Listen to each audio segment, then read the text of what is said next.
So listen guys, এখানে দেখো তো 1.5 এখানে লেমন না লেমনস, ওয়াজ না ওয়ার, কোনটা হবে? বিভিন্ন পরীক্ষায় এই ধরনের প্রশ্ন আমরা পেয়ে থাকি। তো আমরা একটু বিভ্রান্তিতে পড়ে যাই যে 1.5 এর পরে নাউন প্লুরাল হবে না সিঙ্গুলার হবে, ভার্ব সিঙ্গুলার হবে না প্লুরাল হবে। তো আজকে আমরা জাস্ট ওই বিভ্রান্তটুকুই ক্লিয়ার করব। তো প্রথমে বলে রাখি যে 1.5 এর পরে নাউন প্লুরাল হবে।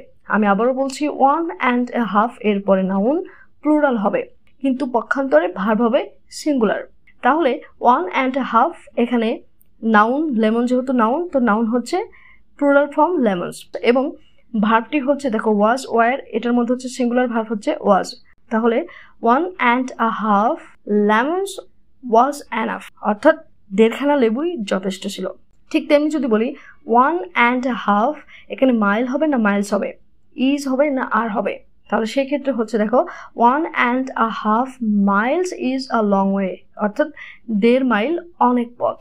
তাহলে এবার তোমরা বলো দেখি 1.5 এখানে আওয়ার না আওয়ার্স, ইজ না আর হবে? জাস্ট কমেন্ট বক্সে কমেন্ট করে ফেলো।